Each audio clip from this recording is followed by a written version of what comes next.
Olá, meus queridos amigos, meus prezados ouvintes da Escola Bíblica Virtual. Estamos aqui mais uma vez agora falando sobre os profetas maiores. E para que a gente possa conhecer um pouco, fazer também um breve resumo do que aborda cada livro dos profetas maiores, que são cinco. São 5 livros que são caracterizados como profetas maiores. Já falei sobre isso quando eu falo sobre a Bíblia. Os profetas maiores, eles são chamados maiores pelo volume dos seus livros. Temos que lembrar que não são livros como nós temos hoje, eram rolos. Então, por ter rolos com um grande número de rolos, então é como se fossem muitos capítulos. Então, eles são considerados profetas maiores. Isso não tem nada a ver com a profecia, com valorizando um mais do que o outro, não, só por causa do volume dos livros. E para que a gente possa compreender, vou falar um pouquinho dos profetas maiores. São 5: Isaías, Jeremias, Lamentações de Jeremias, Ezequiel e Daniel.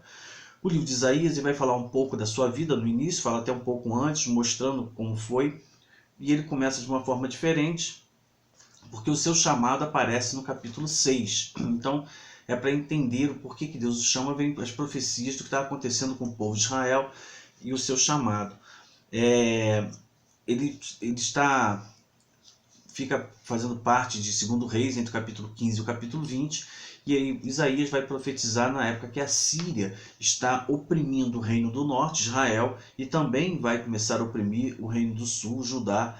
Então ele vai pegar os dois reinos, e ele vai então profetizar nessa época, questionando e criticando os acordos políticos que os dois reinos estavam fazendo com outros reinos para poder se livrar da opressão. Ao invés de buscar a Deus, eles estavam fazendo acordos políticos e estavam adorando a Deus superficialmente, religiosamente, através dos ritos, das liturgias, mas o seu coração não estava voltado para Deus. Eles queriam mais se livrar do problema.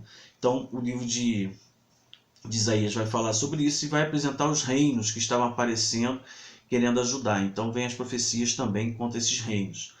Depois de Isaías vem Jeremias, e Jeremias, então, ele vai profetizar num período muito interessante, porque quando assume o rei Josias, com 8 anos de idade, e Josias ouvia muito os sacerdotes para que o povo pudesse adorar a Deus verdadeiramente. Então, Josias vai fazer uma reforma religiosa de uma forma bem pesada, e até mesmo de tirar a vida daqueles que não adoravam a Deus, para que pudesse ter só o povo que adorasse a Deus no seu coração e conforme os mandamentos e as leis da Torá. E aí nesse período surge Jeremias falando que ele é um profeta, um profeta muito simples, ele vem falando do que Deus tinha para aquele povo, mostrando que Deus estava insatisfeito com a postura do povo há muito tempo já, e agora eles iam colher as consequências dos atos que eles fizeram. Então Jeremias ele vai ser perseguido pelos demais profetas que profetizavam que interessava aos reis e às pessoas, e não ao que Deus falava através de Jeremias. E Jeremias ele vem pegando depois aí desse período que Josias faz essa reforma religiosa importante, que o povo novamente ele se afasta de Deus e vai tomando outro rumo. E Jeremias ele sofre muito, é um período de opressão do Império Babilônico, e Jeremias então ele chora muito vendo, porque Jeremias ele não profetiza de algo que vai acontecer, ele profetiza algo que já está acontecendo, o povo está sendo levado para o cativeiro. Daí vem Lamentações de Jeremias, que são o seu choro, né? Na verdade, Lamentações está com um livro profético, que é de Jeremias, mas é um livro sapiencial, com poesias também, poético, porém com conteúdo profético, dentro da literatura profética do Antigo Testamento. Ele vai apresentar as lamentações de Jeremias diante da destruição e desolação que estava acontecendo em Jerusalém, e tudo isso por causa do povo desobedecer a Deus. Então vai ser uma época muito difícil, onde a ênfase que é dada nessas profecias é a confissão do povo dos seus pecados e a sua fé para com Deus, buscando arrependimento para que haja uma restauração. Jeremias vai trazer isso. Então, são 2 livros muito interessantes, que tem muito a ver com os dias de hoje, com as igrejas, com o que a gente tem passado. Depois de Jeremias vem Ezequiel, e o livro de Ezequiel, ele tem a melhor composição de todos os livros profetas maiores. Então ele começa a mostrar a sua missão, o que ele deveria fazer, como ele deveria profetizar, e ele vai apresentar censuras e ameaças aos israelitas, povo do norte, antes de Jerusalém ter sido cercado. Depois ele vai trazer oráculos contra as nações, vai falar de um consolo melhor para o futuro do povo durante o cerco e após o cerco, e vai mostrar tipo um estatuto político e religioso de como deveria ser no futuro quando o povo fosse restaurado. Ezequiel, então, ele vai nascer numa época interessante, uma época muito importante, que é a maior celebração da Páscoa que houve em Jerusalém, que Josias vai realizar, e ele vai então viver entre os exilados da Babilônia, apresentando isso. Ezequiel é um sacerdote, ele tem pavor das impurezas legais, quer dizer, contra a lei, e a grande preocupação que ele tinha era que o povo tinha que aprender a distinguir entre o sagrado e o profano. Os livros profetas têm muito a ver com o povo de Deus nos dias de hoje, então é muito importante a gente ter essa compreensão.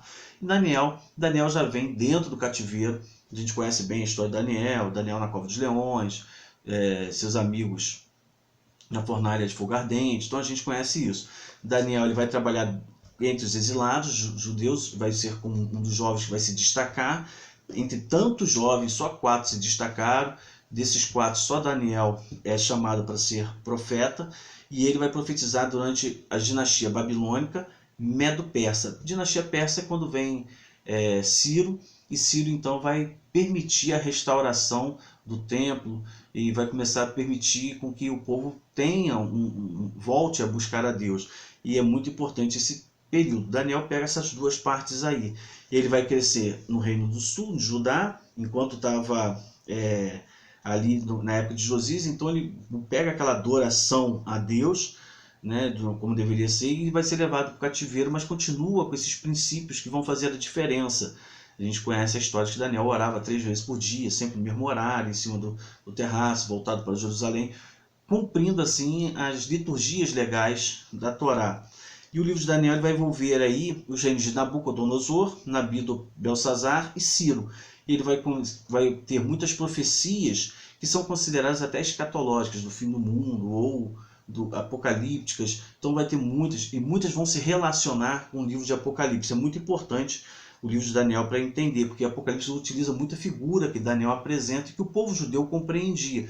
Por isso, então, é interessante conhecer esse livro para ler o livro de Apocalipse também. E em todas essas suas profecias e tudo que ele apresenta, ele destaca a obediência e a fidelidade de Deus. Na verdade, todos os profetas vão falar disso. A necessidade do reconhecimento do pecado, do arrependimento sincero, da obediência e da fidelidade a Deus. É o que Deus sempre falou para o povo, que Deus sempre cobrou do povo e que o povo sempre foi se afastando. Isso foi naquela época, isso acontece nos dias de hoje ainda. Então, está aí para vocês os livros dos profetas maiores. Quero apenas comunicar e que você fique ciente que estou colocando também a Escola Bíblica Virtual no YouTube. Então tem um canal no YouTube que você vai poder ver e você pode passar para outras pessoas que não queiram, tem muita gente hoje que não tem acesso mais a Facebook, é só Instagram, então vai ficar lá no YouTube. É uma forma da gente divulgar melhor. E compartilha, dá um likezinho, compartilha, não é porque eu quero monetizar, ganhar dinheiro, mas é que tem muita gente que gostaria de conhecer, até mesmo quem não é evangélico, gostaria de conhecer um pouco mais a Bíblia. Meu intuito é ensinar a Bíblia partindo da Bíblia, não pelo que eu estou falando, mas pelo que a pessoa vai compreender aqui e vai passar a entender. Mais para frente virão novidades, eu vou passando para vocês, ok? Um abraço e até o próximo estudo.